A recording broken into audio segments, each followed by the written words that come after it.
6, 5, 4, 3, 2, 1, 0. All engine running. Liftoff. We have a liftoff.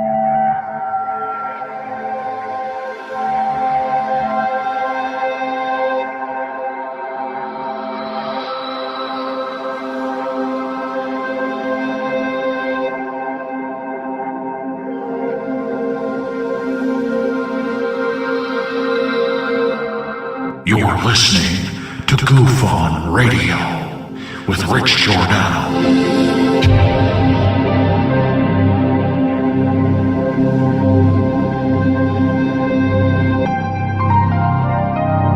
My personal belief is that there is very compelling evidence that we may not be alone.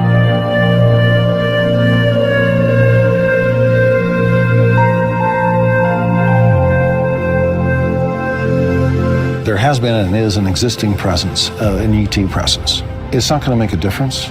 It's not going to change reality.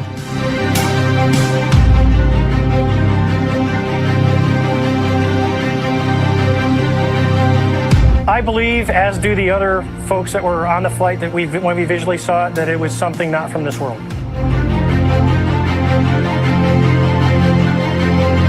Goof On Radio.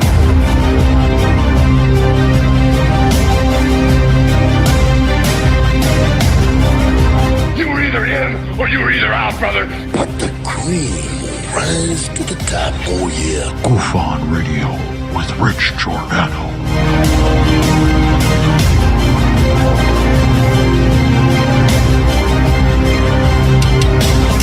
I occasionally think how quickly our differences worldwide would vanish if we were facing an alien threat from outside this world.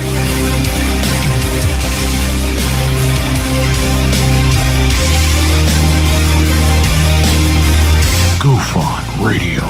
Remain seated, please. Permanecer sentados, por favor. You're listening to Goof On Radio with Rich Giordano.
All right. Welcome to Goof On, everybody. It is 11/21/2020, the day after our Lord, Dr. Greer. What a great time we had. I had. I can't speak for Doc, but I think he had a good time too. As you can see in the picture here, we did have a little fun, getting up at the red carpet there, going toe-to-toe at a loving event of humanity and aliens. So that was a little play on what was going on. But welcome to the show here. You might have just seen the fruits of our labor. Third Phase of Moon got this assignment for Doc and I to go out there and interview Greer with full access. And I'm going to show you some behind-the-scenes stuff that the quality just wasn't good enough to put in the premiere you just saw. So, with that being said, we're going to talk about that behind the scenes for a little bit, show you some stuff that you won't be able to see in that edit there. And I'm going to play a little bit of it just so in case you didn't see it, this is it. I meant to play this immediately after I said hello and I forgot. Here it is. I won't play I'll go piece by piece here. In this special episode on Third Phase of Moon, correspondents Doc Skinner along with Richard Giordano meet up with Dr. Greer in Scottsdale, Arizona in regards to his new documentary that's free for everyone on Amazon Prime, Close Encounters of the Fifth Kind. We get an exclusive interview with Dr. Greer, and he gives us a bombshell of an interview. Listen up. Dr. Greer, do you think there's any chance that the current administration might disclose before transitioning to the new administration? The question about whether any administration will disclose this subject is something that I wouldn't wager on. However, as you may have heard today, there's a very senior team that are working with me from the White House. What I have been told is their intention is to disclose all this information prior to January 20th. Oh, we'll pause it right there for a second. So that's basically how it starts off with the first question. Are they going to disclose before it switches over to the new president-elect? If it is going to be Biden, we're not sure. But so it was real interesting how the interview started out because I wasn't there. Greer showed up a little bit early. We were told he was going to be there about 6:15. He was going to go on the red carpet, which you can see behind me here, where me and Doc are. And he was going to interview just like a movie premiere or something else, because that's what this was. We didn't make contact or try to make contact with any aliens whatsoever. I think that might have been their intentions, but with the uptick in the C-19 cases, that area behind them, even though you see lights and stuff, these were off. They turned these on for us so we could have power to do the interview outside. And Greer got there early. I wasn't even there yet. I was up front getting our VIP passes, so we had all access everywhere. And with Greer, you want to be where he is if you're going to interview him. You don't want to not be there. So something told me to go back. I was still up front trying to get Doc's ticket. And I knew I was up there too long. And I went to the back and I hear, I think your buddy's going to miss it all or something like that. I heard Greer say, I'm here.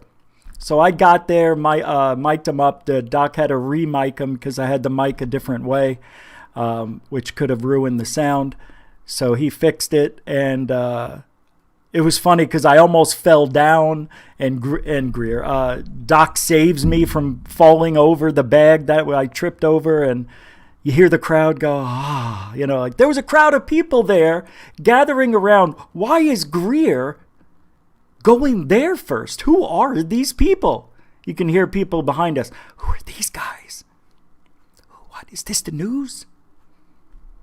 So it was kind of cool, to be the first interview. It's, when you talk about interviewing people, for me, it's never face to face. It's always internet.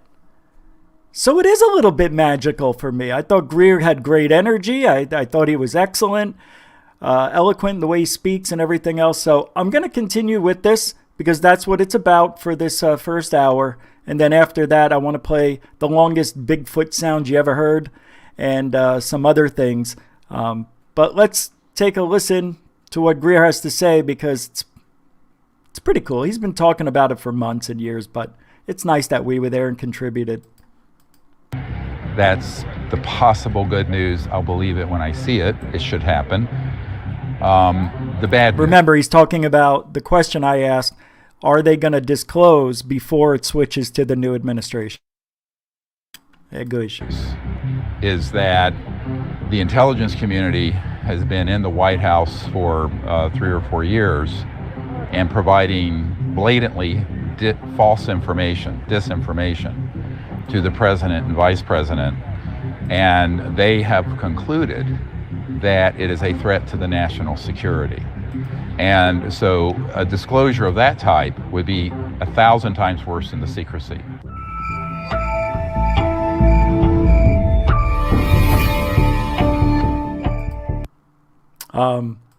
Let me show you a little bit here.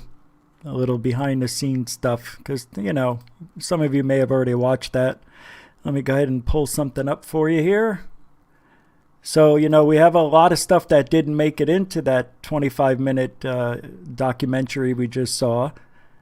Let me just show you some of this stuff here. Here we go. Pull that up. It was pretty fun to be there. We were there for a while, and I didn't see anybody. I thought I saw the guy who was the blonde-haired guy who was on the Skinwalker Ranch. I think he's an old FBI guy. I think he was there, but he didn't watch the movie, I don't think. That's the red carpet area. So I was just walking around and trying to get a feel for what was going on. Obviously, you can see why this wouldn't be in the... It's just a little bit of behind-the-scenes stuff. Walking over wires, walking around people. It's very hard to hear. I would have had to have mic'd them up.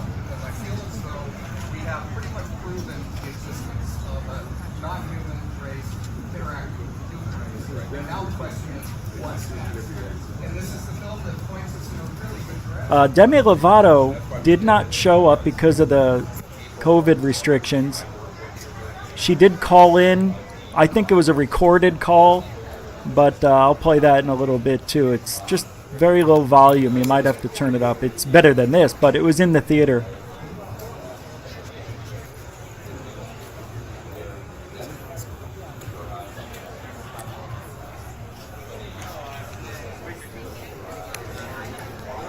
There was a lot of people there. I think, you know, I think the theater seats 300, and there may have been 100 people. I'm not sure. But at anywhere between $100 to $275 a ticket.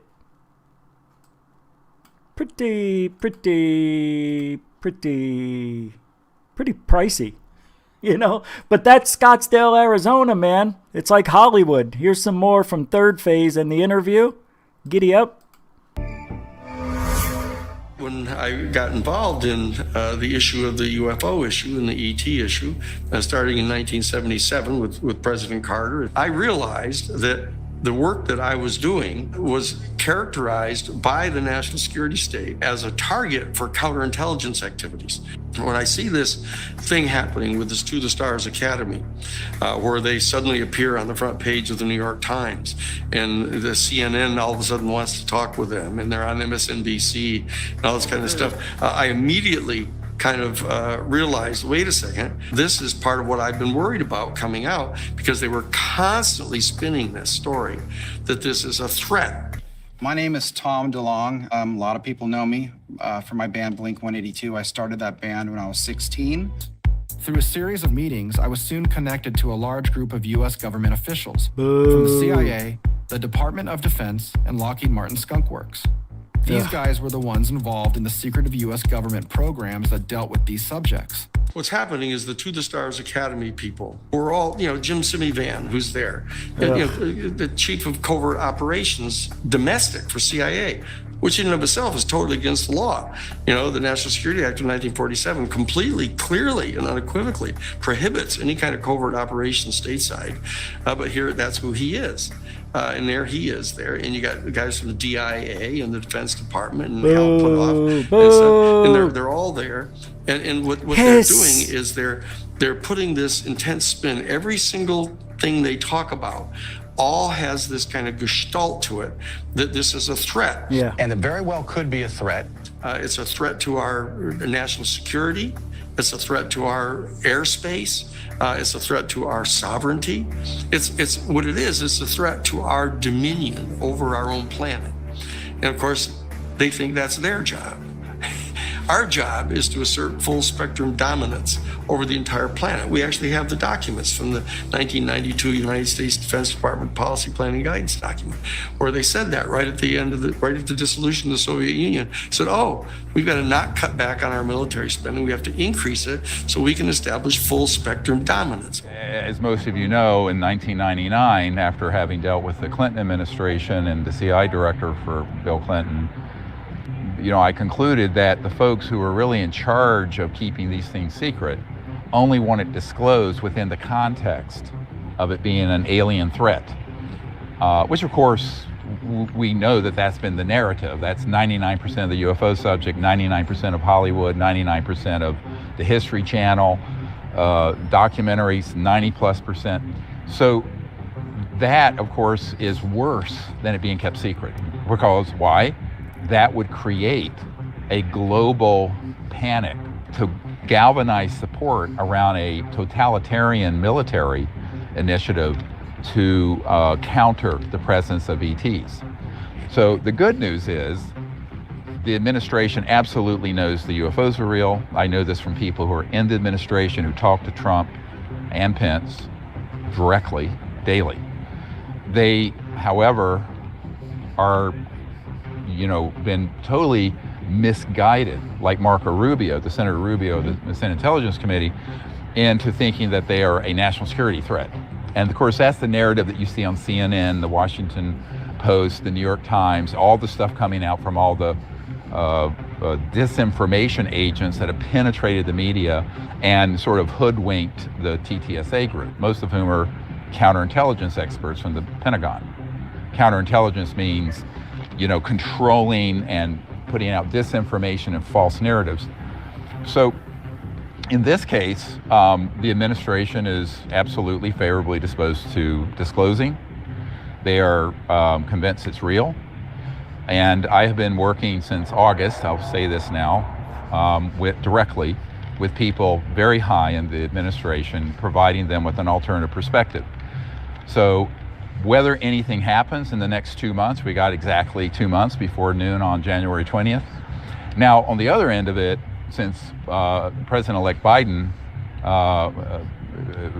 won the election, then we have people on my team, one of whom grew up with Mr. Biden, that we're providing briefing materials to them to try to get them on the page of not only disclosing the subject, but also doing it in a way that's hopeful, positive, forward-looking, and not warmongering.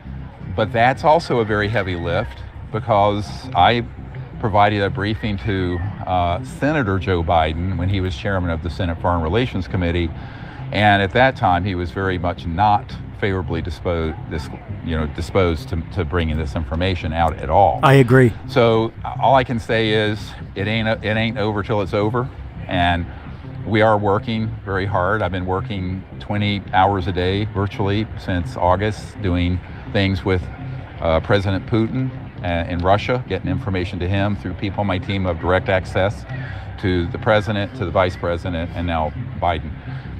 What happens is anyone's guess. All we can really do is provide advice and information, alternative information from what the fox's garden hen house that come in from the CIA or the Pentagon, who brief these sort of people. They're obviously going to tell the party line, because their job is to increase military intelligence and all that spending, which enriches, guess what? The military industrial complex. So the question is how that's actually going to all play out, and all I can tell you is I don't know. Yeah, a lot of stuff he said there. I don't remember, maybe because I was in a fog, but that Biden would get this information from a friend that he grew up with his whole life. So somebody he would trust would be giving Biden the information. And then what else I found interesting was, and this caught my attention when I was talking to him, that he said, I have my guys talking to Putin. Putin. And how? Long Island Bigfoot, thank you very much. I didn't mean to not say thank you for the $1.99 super sticker. And yes, Joe, you're right. I need a new jacket. My jacket doesn't fit, and I think it may have shoulder pads in it. That's how old it is. But thanks for the super chat, Long Island Bigfoot, and funny comment, which is true. I have another just short behind the scenes here. This is also in the little documentary here, but here's Doc setting up. I think I asked him something about, if we're now, we didn't get to see any aliens because Dr. Greer didn't do any of that. We'll have you. This is before, obviously. Here asking the questions, right? Yeah. Doc brought about anywhere between 75 to 100-pound duffel bag filled with all these lights and tripods and extension cords and etc. cameras. And we used 3 different cameras. It worked out pretty good. And Third Phase edited it nicely. And so, but yeah, they had to plug us into this whole outlet here, and well, they just turned on the whole area. All these lights are off. this one up close. I thought we were going to be out here after the movie or before it, and I thought Greer was going to go onto the stage over here and do the Kumbaya thing, and I'd get the drone out, and then look down on it. We were going to have that footage. I brought it just in case. Never happened, but nonetheless, this was about an hour before. This is a good location right here, man. This is going to look great. So that's what it looked like while it was light out. Anyway, let me get rid of that. And I don't know, the other stuff I'm going to show you is, it's just the area we were in. Nothing magical. But the next couple of things that show up with Greer, let's see. He talks about his movie. All right, we'll just continue. Well, I'm hopeful, and people should, be hoping and praying that it turns out well. Oh my God. Oh my Question is God. often asked, when will UFO disclosure happen? These lights, they keep coming together? The answer is, it has. The New York Times revealed the existence of a secret government program to investigate UFO sites. This is a very complicated story. I have put a briefing together for every president since Bill Clinton. Interplanetary war. This is the next big thing that they want the public to be afraid of. This is a national security imperative. We must have American dominance in space. But it's all a lie. The national security state, they want to establish a planetary government by spinning that this is a threat. One set of facts, 2 narratives. The threat isn't extraterrestrial. The threat is covert human. The Close Encounters of the Fifth Kind protocols developed by Dr. Greer is the most dangerous information he has released to the public. Human-initiated communication with extraterrestrials is possible. All of us are going to know the truth. This is our moment. We have the ability to change life for the better. Consciousness isn't limited by space and time. What I'm doing with CE5 is the foundation for the relationship between humans and these extraterrestrials. But the implications are absolutely profound. It shows consciousness does affect reality. A critical mass of people can shift an entire civilization. But the just to mention something here, I wasn't a full Greer supporter the first, 12, 13 years I've been in the field, now 16, 17. It's because the things he were claiming and the videos he was posting kind of made me a little skeptical about CE5 or the way he was trying to contact aliens, the things he was claiming. He claimed in 1997 that he told the Phoenix Lights where to fly. So when I found that out, yeah, I was like, that's a big matzo ball to tell everybody. How are you going to prove that? That's just talking, man. I mean, I could say I told the Phoenix Lights where to go and it'd have no influence on anything anybody would think or say about the Phoenix Lights. But if he says it, it creates this curiosity on what did he just say about the Phoenix Lights? So I don't know if I believe 100%, but I'm trying. And I've leaned more into seeing what it is about Greer. It's not about anything other than the belief in that it's possible we could talk to aliens, somehow communicate with them, using the CE5 technique or meditation or whatever works for you. I understand that now. The longer I'm in the field.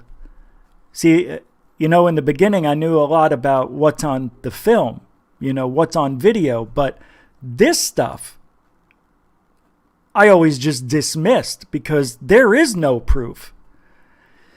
I'm not so sure there isn't. Not because of this interview, but because of the last couple of years.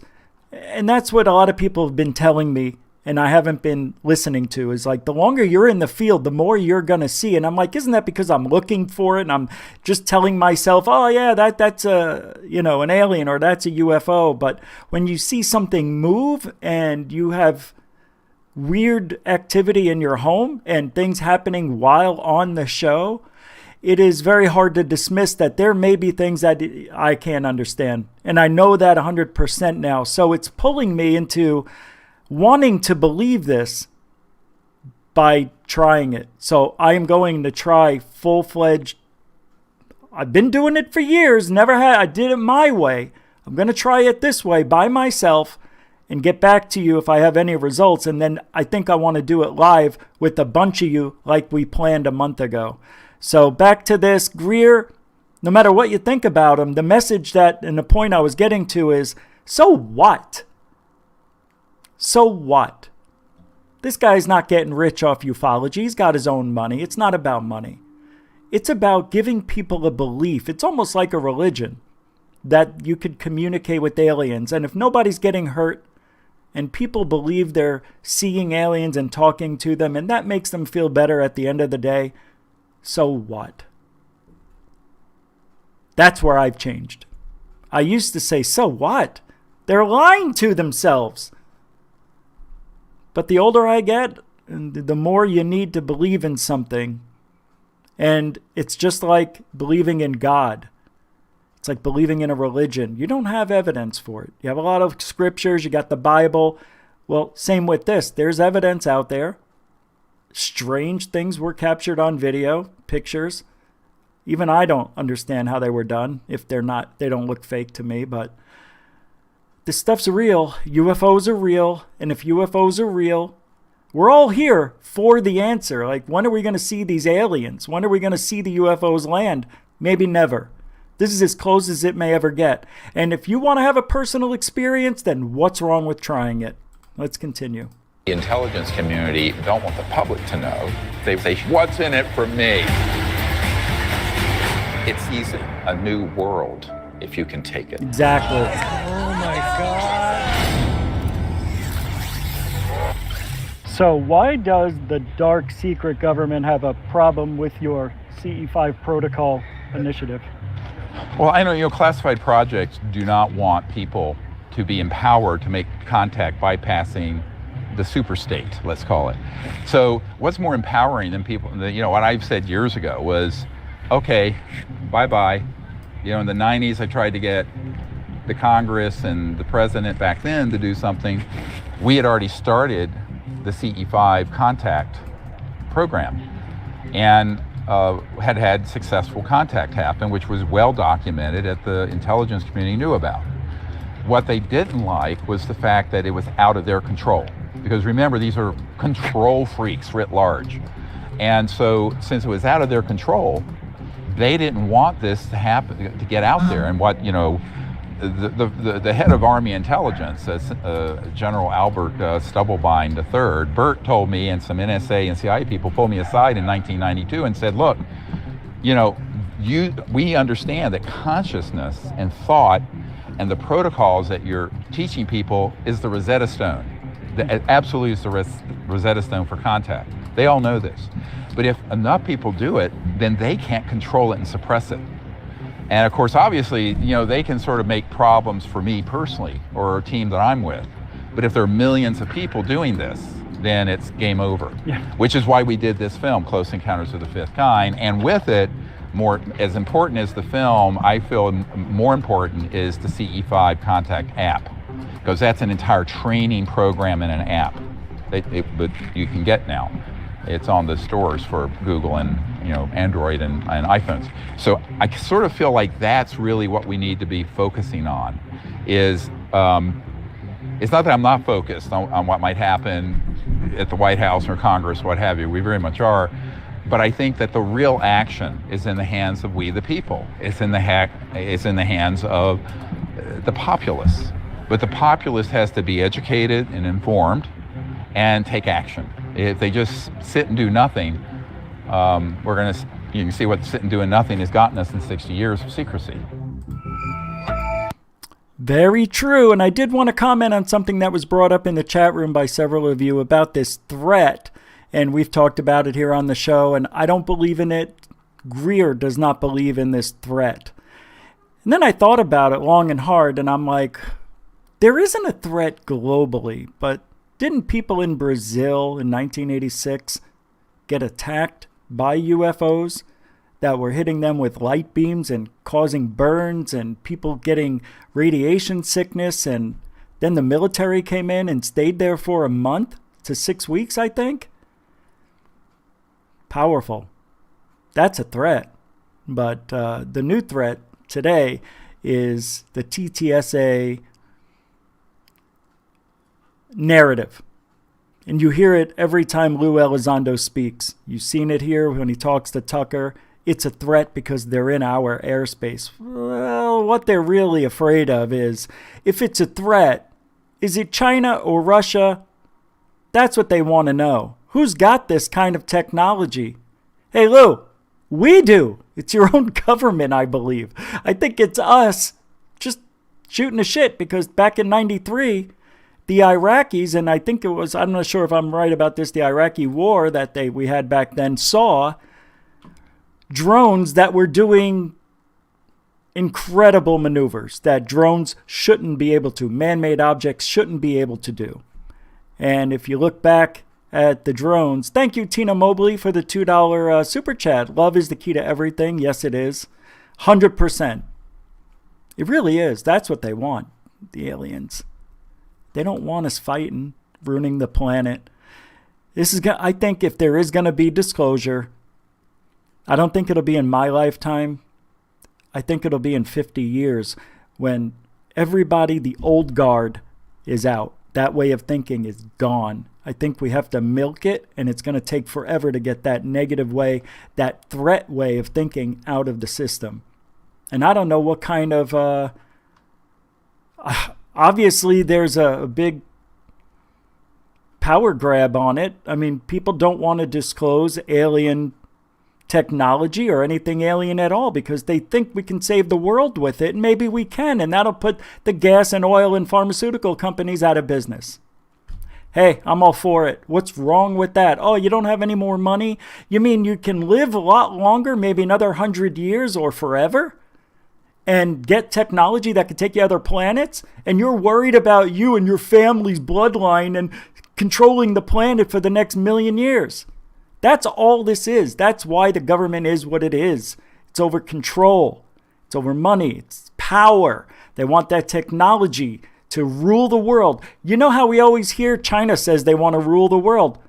America wants to rule the world. Who are we kidding? I'd rather be on the side that wins. So whoever gets that technology and has it, that's where I want to be. But I'm just selfish that way. Disclosure, I say never. It's never going to happen. But if it will happen, it will be in 50 years.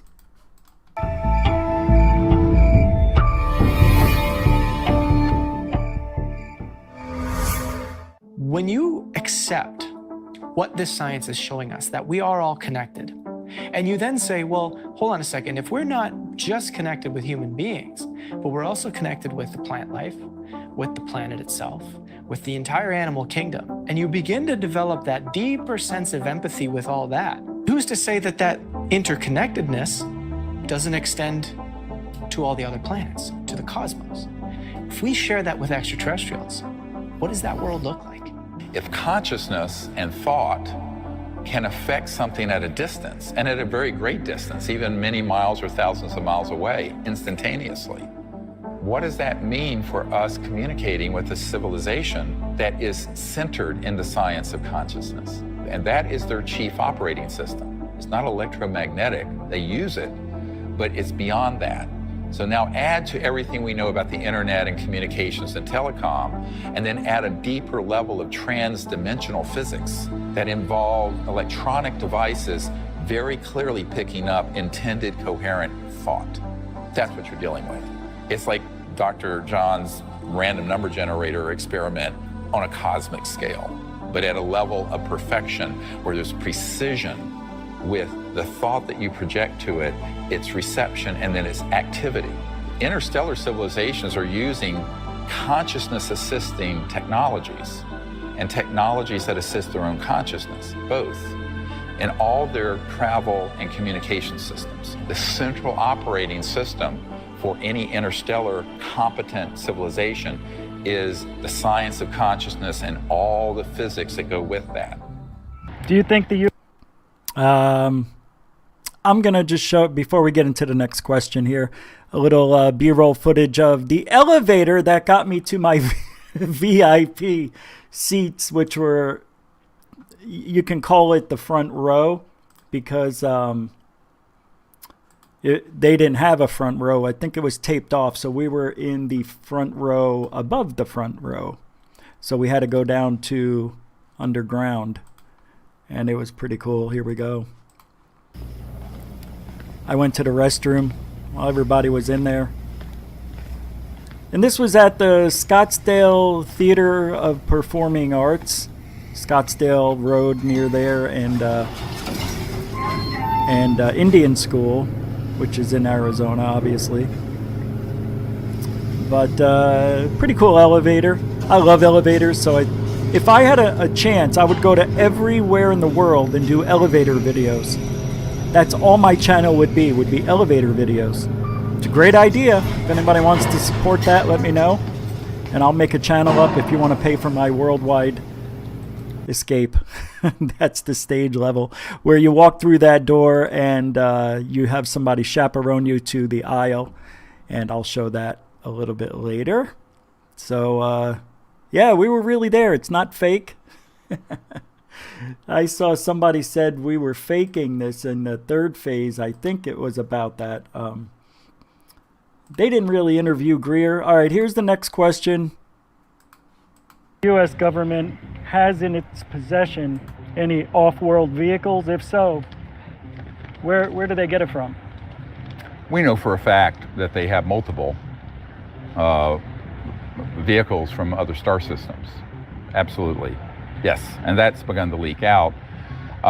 You know, out here in Fort Huachuca in Arizona, near Tombstone, there's a UGB, an underground base, where back years ago, a man who worked in that facility said we have 9 different extraterrestrial vehicles there, and a storage area with all the dissected bodies, ET bodies.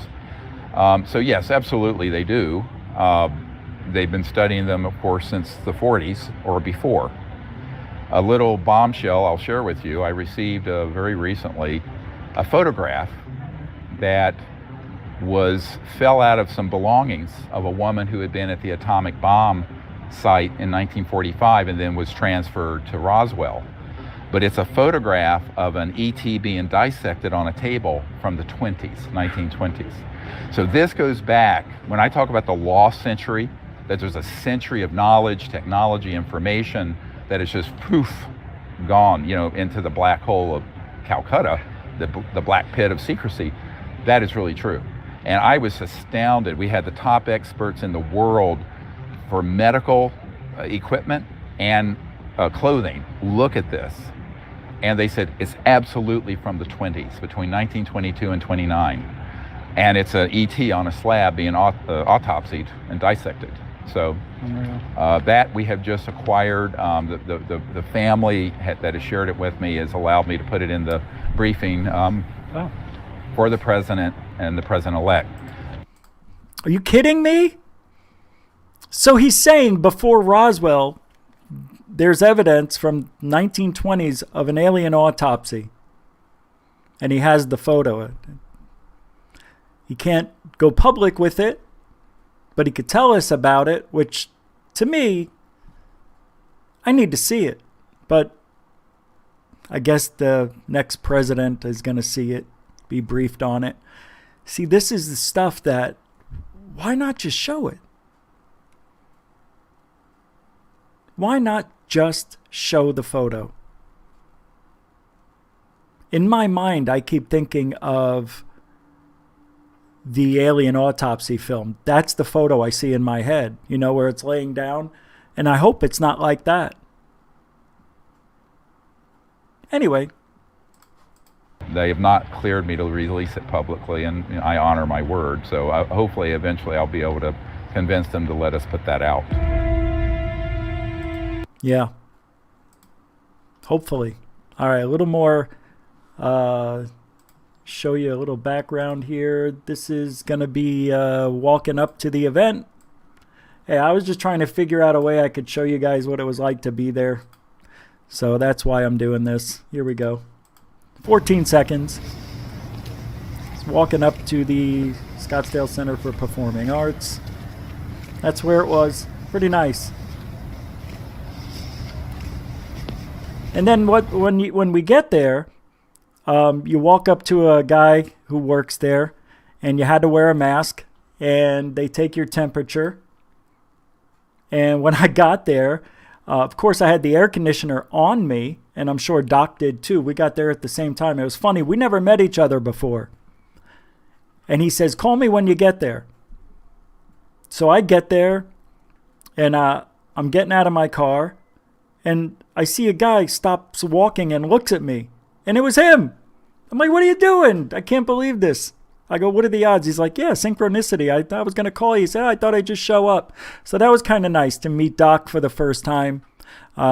We did get everything we were supposed to do. I wish we did get people. We were supposed to try to get to interview people. It's not as easy as it sounds. And every time we had the thought of going to do it, it's like, it just didn't feel right. People were milling around, waiting in line. I wouldn't have been able to mic them up, and we wanted to do that. It was just a feeling we had. But there was Greer's guys that were outside getting people walking around and asking. They had this guy named Chase, running up to people and saying, hey, would you like to do an interview for Dr. Greer? I guess we could have done that just the same, but they had a crew of like 4 or 5. It was just me and Doc, and we couldn't leave the equipment behind. Where we had all the equipment, people were bicycling by. We didn't want anybody going by and just snatching up our stuff and just keep on going. So one of us always had to stay behind and watch the equipment, But anyway, here's another, here's Demi Lovato.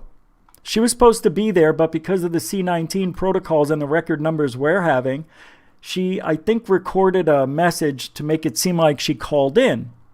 So I'm going to play it. I think the volume's going to suck. So you may want to turn up your volume, and this is just proof that she called in.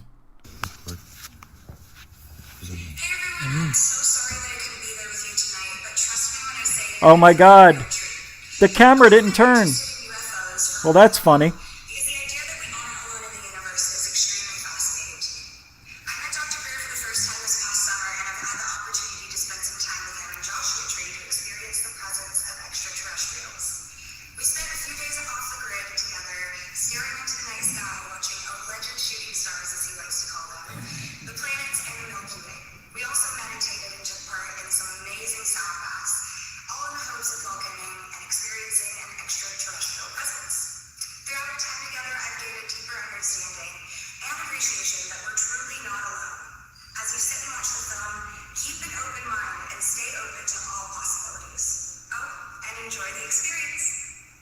Right there, it sounded like that was recorded. Oh, and enjoy the experience. Nobody says that on a live call.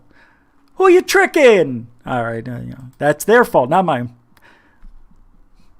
Well, the camera, I realized when you hit play, if your camera just happens to be at that angle, you can't turn it, because I did turn it to the long way, but it stayed in the way I originally.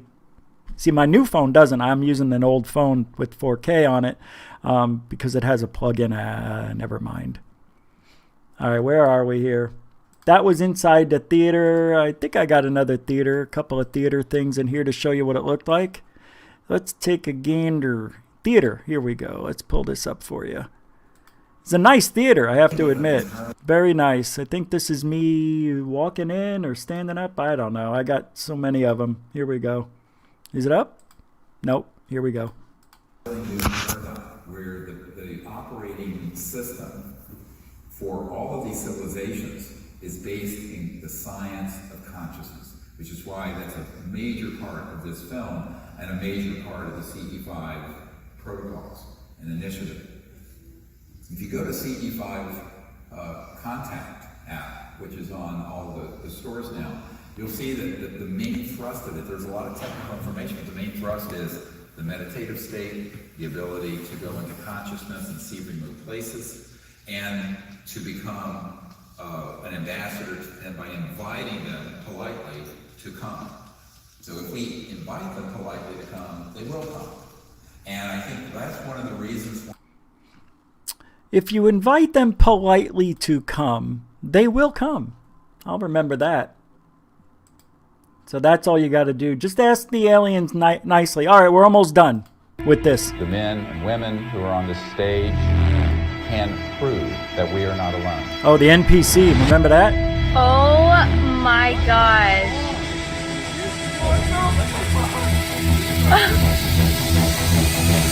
That's pretty hush. I don't think I should talk about that.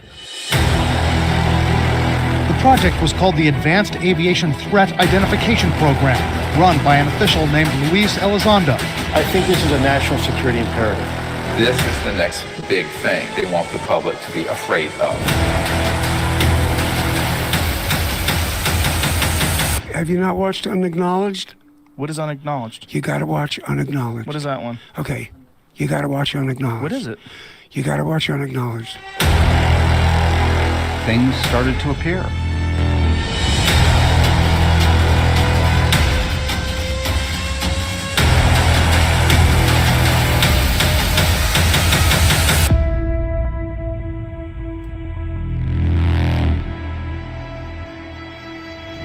How do we develop that relationship with the occupants of the UFOs? And that's what this is about. What would you like to have people take away after watching Close Encounters of the Fifth Kind?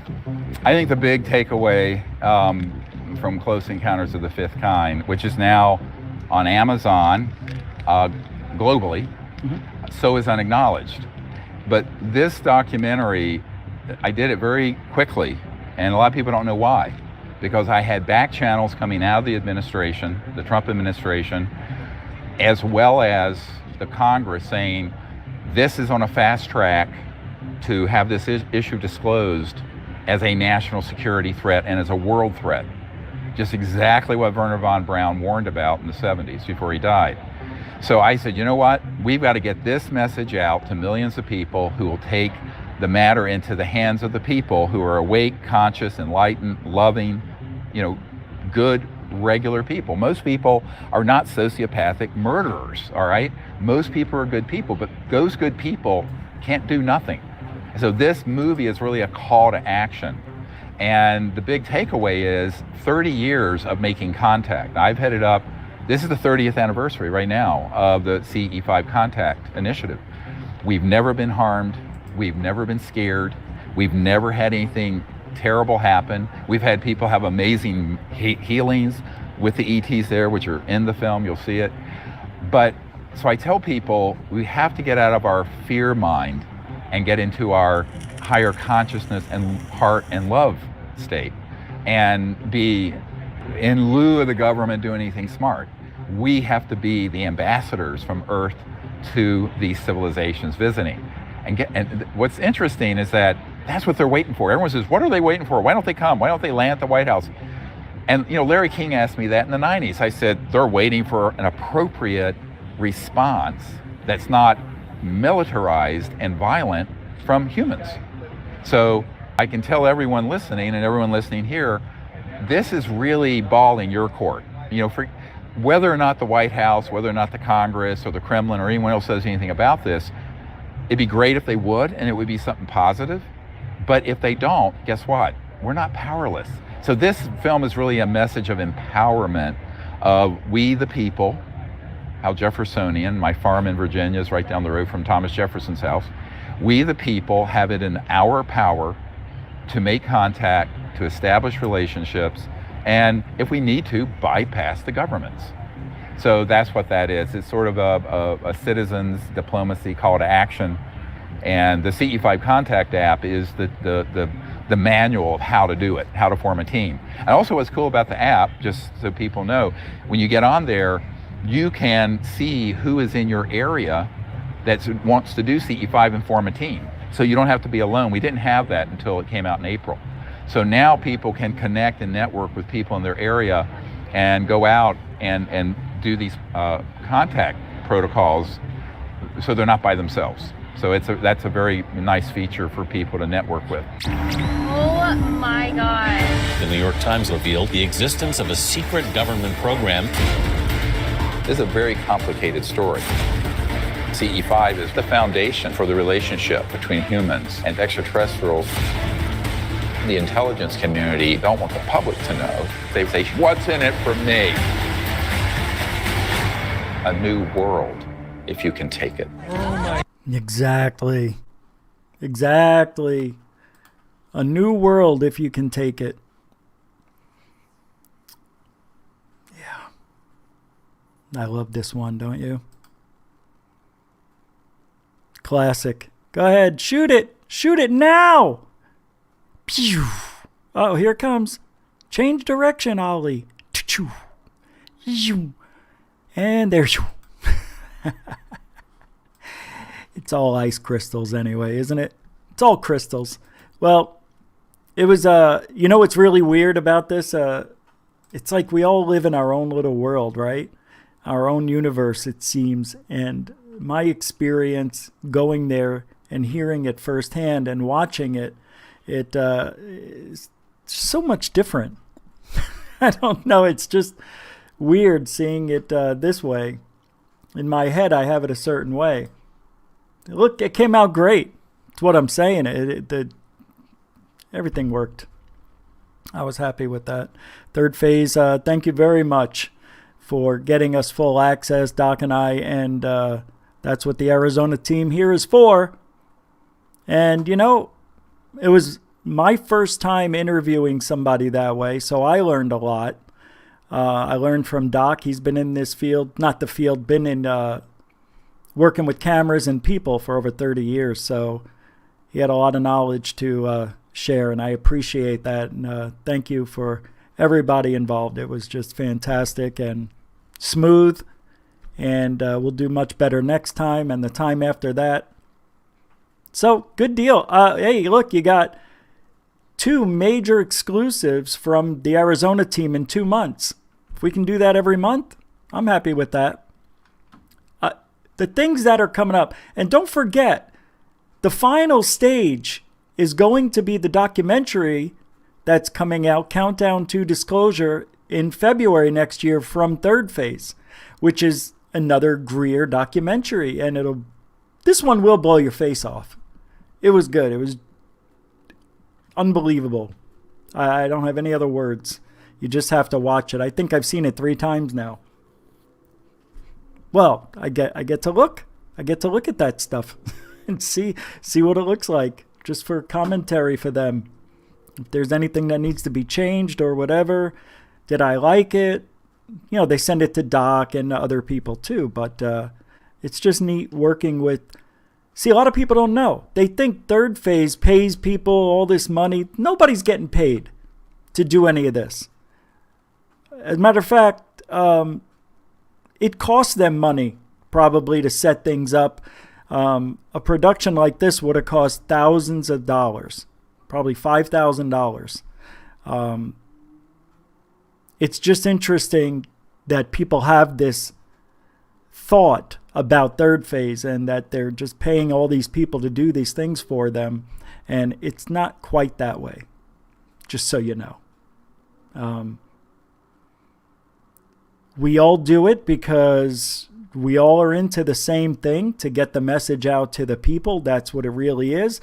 An unbiased, keeping our opinions out of it and letting people tell their story, that's a direction GoofOn is going into, even though I'm still going to be me and I'm going to question everything. But I will be more open-minded than I have, because people need a platform to tell their stories. Third Phase is the #1 UFO channel on the internet right now. So it's going to be that way forever, probably. So to have that platform, to have people like Greer and the things that I know that are coming up in the very near future, weeks away, months away, and even down the road, I got to tell you, whatever you're thinking about Third Phase, it's not right. You're wrong. They're working every single day of the week for ufology like nobody's business. It reminds me of my first 4 years in the field. I lived it, I breathed it, and I slept it for those first 4.5 years. And now I just do this every night, and people send me videos. They ask me, what do you think about this? And what do you think about that? So I do a lot of that behind the scenes too. And I think next week we're going to really have a lot of fun. I'm getting a guy who really thinks, and he may have, pterodactyls on video. And I'd like to have a couple other people, which definitely will be making contact this week. So this week, GoofOn is going to have a few interviews, and I'm going to try to have one interview every day this week, unless I do a premiere video on Tuesday or Thursday. But I want to thank everybody for, we're still doing the show, because right now I'm about to play the longest Bigfoot howls ever heard. This is amazing. So I want to thank everybody one last time. Third Phase of Moon, Doc Skinner, Dr. Steven Greer, and his team. Thank you for the access. It was a great experience. All right, so let's get to the Bigfoot thing. This was sent to me by who? I can't remember. Hold on, let me pull it up. It's not fair that I don't remember. Who sent this to me? Was it Joe? I think it was Joe. Yeah, it was Joe. So thanks, Joe. It was Joe. Thanks a lot. Appreciate that. So here we go. Let me pull it up. And we got some scary videos. The Mandela effect. We're going to talk about that. We're here for a little while. So if you want to hang out, it's a good time. We're going to have a little bit of fun right now. These are the biggest Bigfoot screams, the longest audio in the world. This has over 1 million views, almost 1.5 million views. This has been out since 2012, and this comes from Big Toe Time on YouTube. So we'll play this for a minute. And here we go.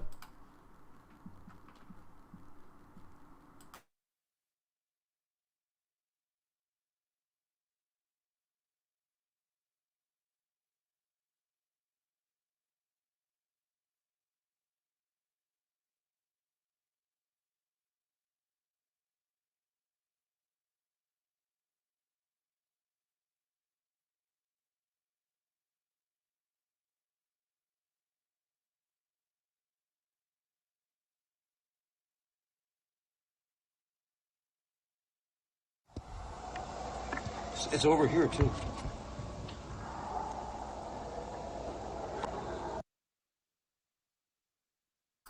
Don't play this?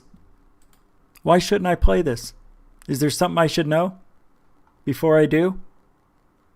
Somebody said don't play this for some reason. I just want to know, is there something I need to know before I do this? Just curious, I really am. JS said, no Bigfoot. Don't do it. Oh, no Bigfoot. I thought you were saying something about this video. I gotta play it. It's coming from back there, too, behind us. May want to turn up your volume. See, that's a dog.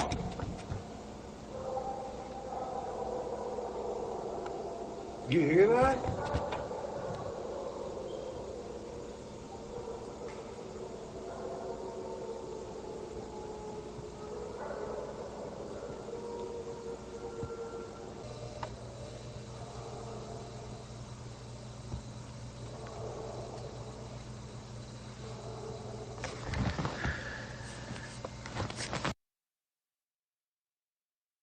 Jump up a little further here.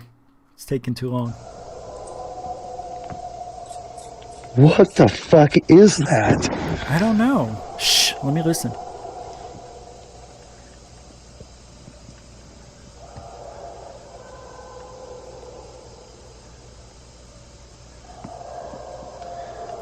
You know what it sounds like to me now that I'm listening to it? No reason to turn that on you. I can't see anything. The thing about this is it sounds like a recording. It sounds like it's in a hollowed hall. Does it not? Am I wrong about that? Here, let me play it again. Where did that go? Why is that not there? All right, put that on. Thank you. They hear a dog down there barking.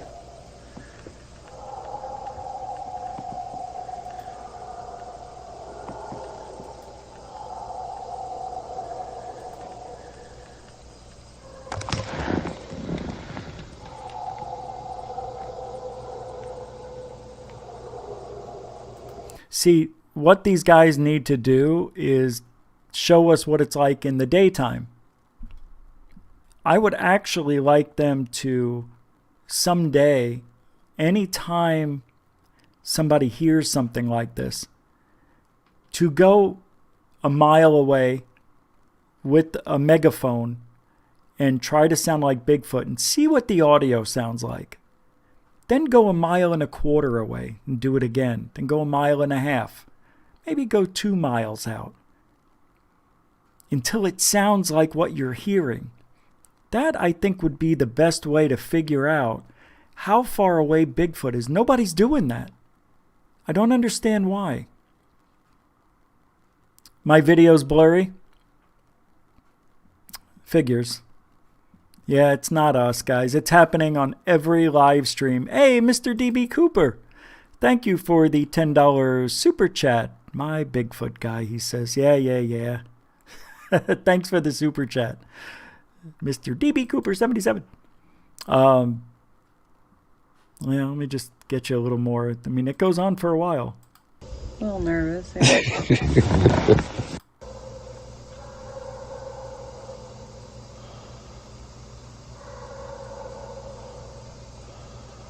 It's just the way it echoes.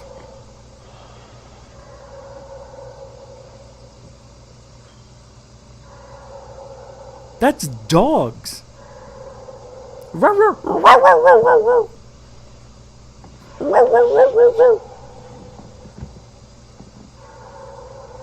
That's a dog.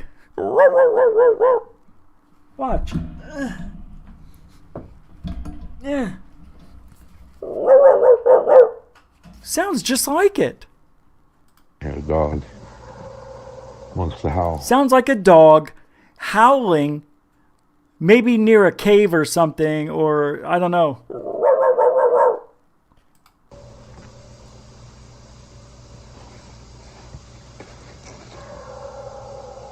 Yeah, that's doggity dog. Why? I'm telling you, it sounded like Bigfoot in the beginning, though, right? There was Bigfoot noises. It did not sound like a dog over here. Check it out.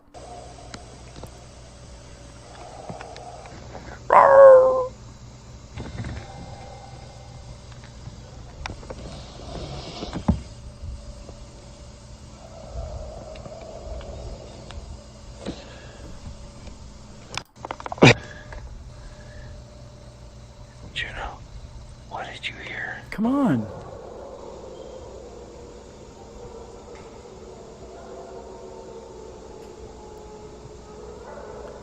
I'm convinced it's dogs.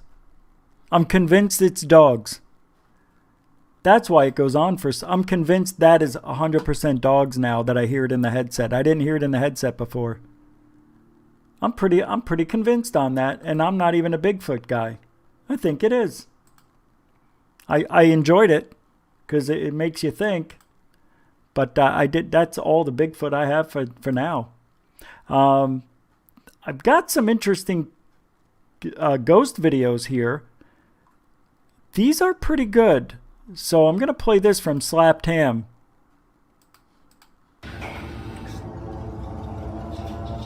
Oh God, that looked fake.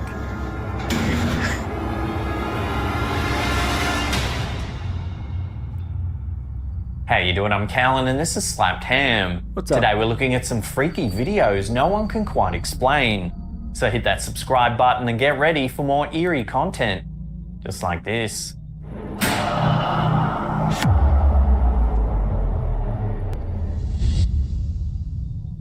When ghost hunting YouTuber Franco TV decided to visit the infamous Watts house, he captured some terrifying Franco's good. All right. footage. I like Franco. That is wild. On August 13, 2018 in Colorado, Shannon Watts returned home from a business trip in the wee hours of the morning. Later that day, Shannon and her 2 daughters were reported missing by one of Shannon's co-workers. Police found Shannon's purse, phone and car keys in the house, as well as the girls' car seats in Shannon's car. Her husband, Chris Watts, initially stated that he had no idea where they were. He later confessed that he had been having an affair, and that when Shannon found out and asked for a separation, he killed her and their daughters in a fit of rage. He was arrested and given 5 life sentences in prison. Franco TV starts his video by leaving a teddy bear in front of the door to offer his condolences to the family. Where are my condolences? He then begins walking around, exploring the outside of the house. I'm going to be recording with a different camera on my thermal imaging because unfortunately I can't take the videos off of it. So, using a thermal mode on the camera, he notices that one of the windows on the 2nd floor of the house seems to be significantly warmer than the others. Let's look at the top floor there. As you can see, that looks like the warmest window, and there it is. It looks... I'm going to keep as still as I can. What the hell is that? Using another thermal setting to view the window, there appears to be something moving behind the window. Oh, it just Oh moved. yeah, look at that. Look, it looks like a head. It's something holding its hand on the window. I think it may be an artifact in the camera. The way it's trying to According adjust. to reports, this is It's the weird, window though. of one of the daughters' bedrooms. Oh, it just moved. Yeah, I don't know. Evidently, this isn't the only strange thing that has happened at the Watts house since the murders. What? Police body camera footage from the investigation turned up what sounded eerily like child's laughter. In the footage, the This is K9 weird. unit are investigating a bedroom when a child's laughter can be heard. Yes. Oh my gosh.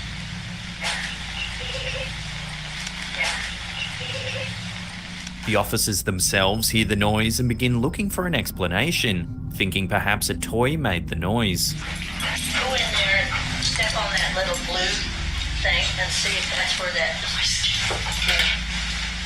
Something. There was a. I heard it. That one, did you hear it? I did. Sounded like a kid giggling or something, didn't it? Or a kid. However, they find no origin of the strange laughter. Because all he did was go straight in there.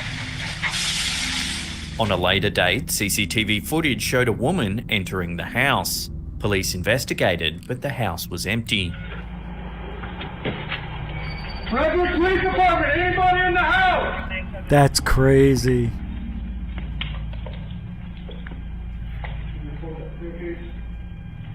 No one is quite sure what's going on at the Watts house, but many believe that the souls of Chris Watts' wife and children are still lingering.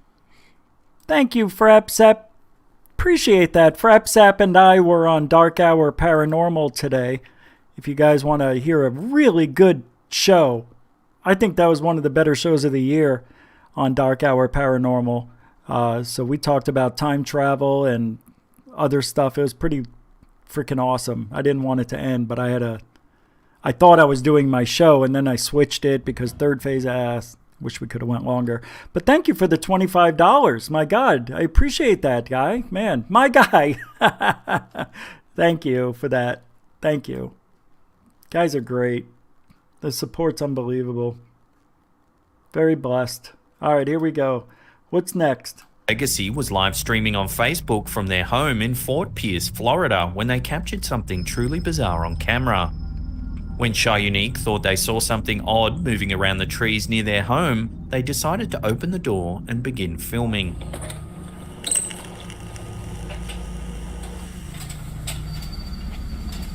The video was taken just after dusk, and the only real light comes from the far side of the yard. At first, nothing seems amiss.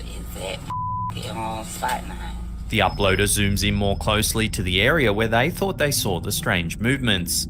Moments later, their patience is rewarded when a large white entity darts across the tree line. This is the exact spot that I just... Whoa! The camera holder quickly yelps in fear and runs back inside, closing the door tightly behind them. Wow, I didn't see this. The genuine panic has left little doubt that whatever they saw was the real deal. Well, let's see it. We only see the entity briefly, but it's clearly a translucent white color and massive in size, at least half as tall as the light pole that it passes. Its form almost appears skeletal, as if the gigantic bones of an unknown cryptid were somehow reanimated. That's unreal. The creature seems to be reminiscent of the Gasha de Kuro, a cryptid from Japanese folklore made of large bones that hunts humans at night and bites their heads off. I doubt it's that. Some viewers have even dubbed the creature a dogman.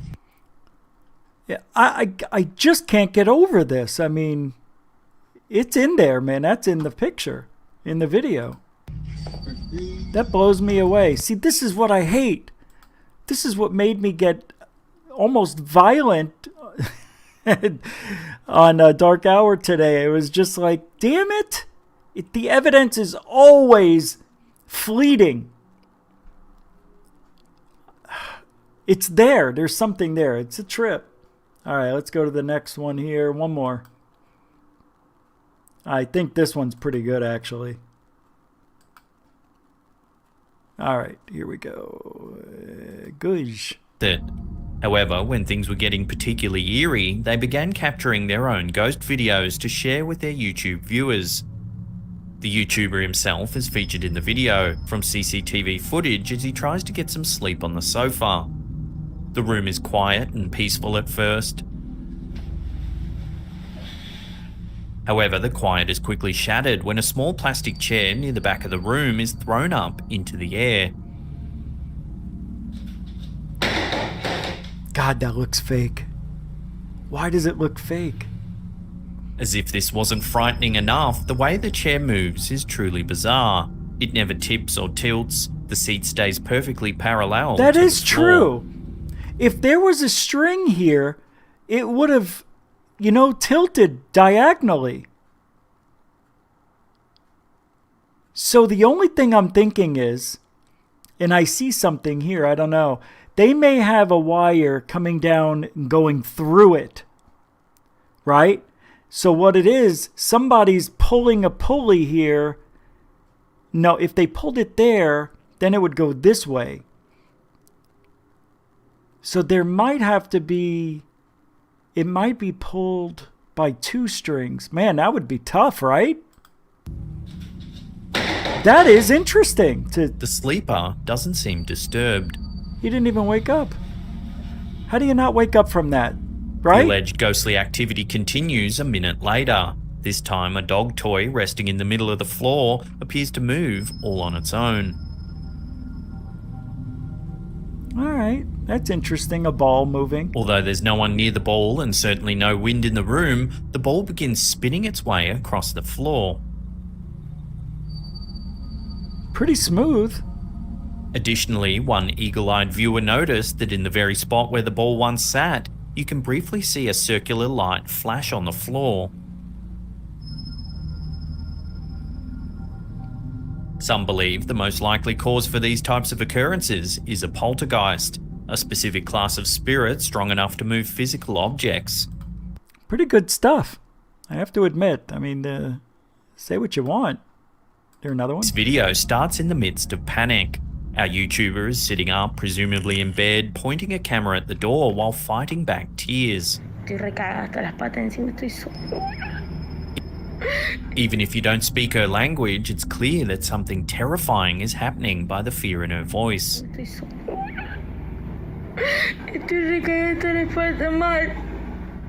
As she stands up to investigate, the bedroom door suddenly flies shut, much to her terror.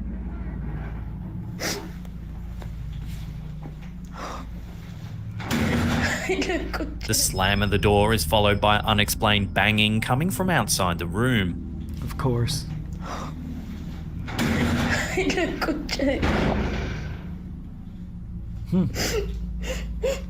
She tearfully heads into the hallway just... You know, interesting.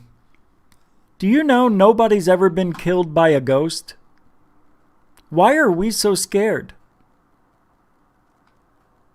Nobody's ever been killed by a ghost.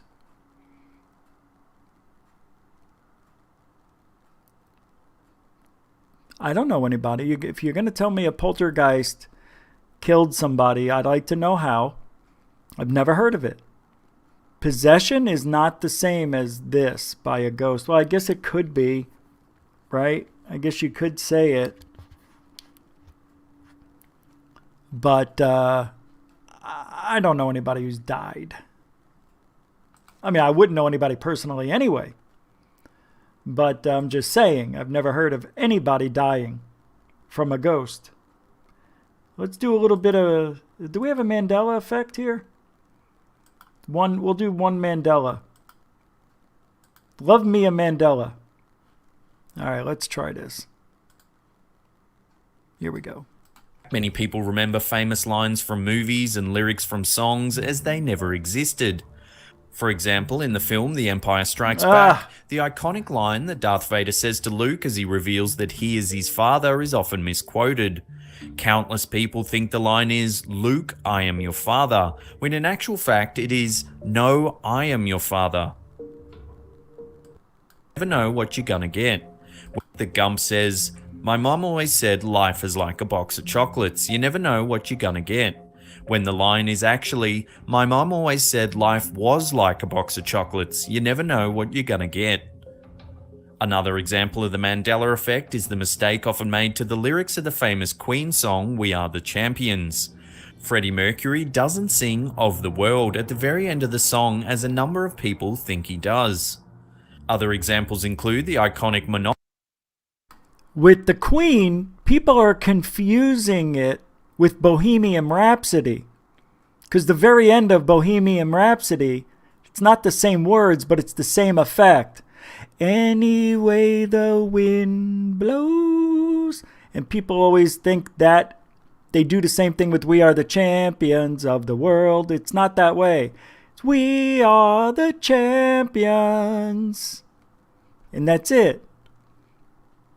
Because that's the name of the song. I love Mandela because it's all bad memories. It's all bad memories. Isn't it? It is. And it's bad advertising. Advertisers who, like maybe a TV guide or an advertisement, may get it wrong and spell Fruit Loops. F-R-U-I-T instead of F-R-O-O-T like it's spelled on the box. Sinbad.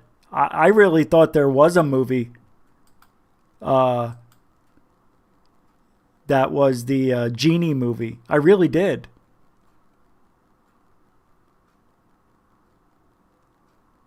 He says, "No one my age has seen this so-called Sinbad movie. Only you people who were kids in the 90s. It's all bad memories, man. It's all subliminal shit." In 2015, news site Vice posted a popular article that led thousands of people to the subreddit Mandela effect. This is when the discussion about the film really took off. Many who insist the film is real even claim to be able to remember intricate details about it, from specific scenes right down to cover and poster art. The film's plot supposedly revolves around two children who summon a genie. They wish for their dad to fall in love again after their mother had died. However, the genie is unable to grant the wish. One Redditor goes even I further. swear to God, in my life, even though I know the Mandela's bad memories, I really remember something about this movie. That's weird to me. I remember this movie that bombed. It was so bad, nobody watched it, so it didn't stay in the theater long. That's how I remembered it. Maybe I'm getting it confused with Shaq's movie, right? That movie he did. Recalling that one of the children also wished for a broken doll to be fixed, and that the film's finale took place at a pool party. The same man who used to work in his uncle's video store even remembers ordering 2 copies of the film. He claims that people would often return the tape to the store saying that it didn't work, so he had to watch it over and over and over again to find the problem. For countless people, finding out that Shazam never existed is like losing a piece of their childhood. Not Some really. have even gone as far as to call it a Not really. conspiracy, suggesting that the movie may have actually been recalled.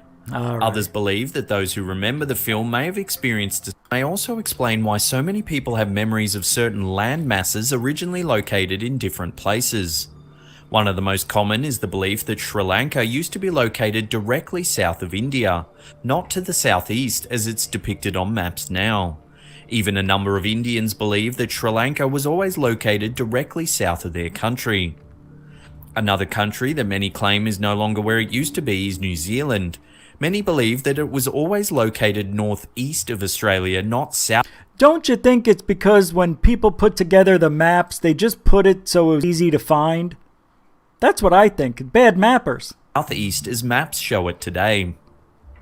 Although I found it odd. I mean, I've seen New Zealand down here for at least 15 years because there's a game that I play called Outbreak, or used to.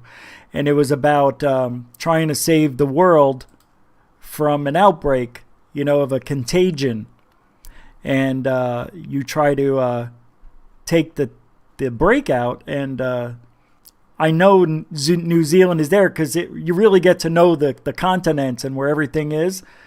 So I must be bad memory or bad mappers. Interesting, though, the Mandela effect, it even works with me because I could swear that Shazam movie, I mean, I'm telling you, I know it. I remembered it myself. I never watched it. I just remember it being awful, hearing about how awful it was. What is this? Scary EVPs. All right, let me show you this alligator one. A massive alligator on Florida golf course. Looks like Godzilla. Thanks, B. Baker. Have you guys seen this? A giant gator. Look at this. It almost looks like a joke. Lots of people on social media assumed the video was a fake, but it's not. Can you imagine coming face to face with this creature? This guy out for a stroll.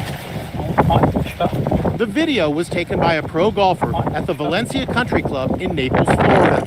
When he posted the video of the alligator online, it went viral in a flash. That giant looks like a baby dinosaur, goes one comment. And this, I just moved here yesterday. Pretty sure I can get my deposit back. One major reason why the gator looks so menacing is that he's doing a so-called high walk. Usually, when we see gators on the move, they're much closer to the ground. Not this guy. The main reason it gets in a high walk is really because it's faster walking that way. Zoo Miami wildlife expert Ron McGill. But when you have an alligator that big, it also shows you the impressive size. You know, think about yourself. Just doing a push-up is not easy, okay? So think about walking that way on all fours when an alligator's body is so much larger than its small legs. Look at this. It almost looks like a joke. Pretty wild, right? I guess that's a normal-sized alligator. It looked pretty enormous to me. Unbelievable. All right, what do we got? One more thing. Scary things in the woods. Let's see what this first one is like. Top 5 here. Oh, I think I played this one a long time ago. Nah, no big deal. All right, I like EVPs, so let's go back. Let's do some EVPs. Another slapped ham? Yeah, I'm not going to do that. That's enough slapped hams. What is this? The battle for the White House? What else we got?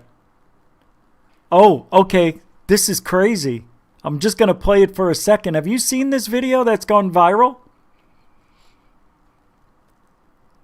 They ask, well, maybe I shouldn't play it. Yeah, this could, yeah, I'm not going to take the chance.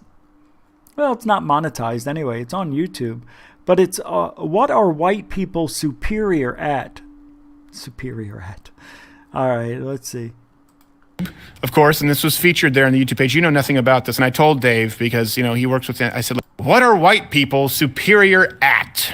What exactly are white people superior at? Oh, well, according to television, everything. A white man could fly. Even a white woman, she could be 4'1". She knew karate. She could take down 15 people. Okay, pause. What's a fault? Pause really quickly. The internet's going out. Are there no black superheroes? Yeah, there's definitely a lot. That's what I call evidence. Check your sources. No, wait, white people cannot fly. DC is not. It's not a bibliography. Like this is. Well, that's what it was according to your imagination. Yeah. They can fly. Right, according to fake. Right. And she has something against short white people? According to your imagination, you can vote 9 times in Detroit. Look, so we all have. I'm 5'5". I can barely get out of bed from depression. What are white people superior at? Man. Are you? Huh. Is this a white person asking this? Sounds like it. Oh, Someone God. in Brooklyn. What are white people superior at? I don't know what that is. Looks like she should be banging a drum in Nick Sandman's face. Mostly about their pets. White people love their dogs. Like, that's all you see. What a crime. Letting them get on your countertops while you're cooking. That is a crime. Yes. I get that you love your pet, but like you need to take it everywhere, like everywhere. I guess, you know, hey. Just to the bathtub you electrocuted him. Fuck, Just man, that's like weird. getting shooted for not winning the fight. What kind of casserole? Tuna. Yeah. It's buddy. always tuna. What do you mean? It's always tuna. Pause. That's Black Dane cook humor, and that it's something that's totally unrelatable. Like, listen, everyone here knows that white people always eat fucking tuna. Ooh! They eat the tuna, they walk in, they grab the tuna, they put it in their mouth. They can't get enough tuna when they're white. It's really weird. That link will be in the description, just to the link to Crowder here, because it's funnier. But you may want to look it up and check that video out for yourself if you haven't. They don't really answer it. They talk about things that have nothing to do what white people are superior at. I tell you, I think it's answering questions. I think we're superior at that. That's it. That's funny.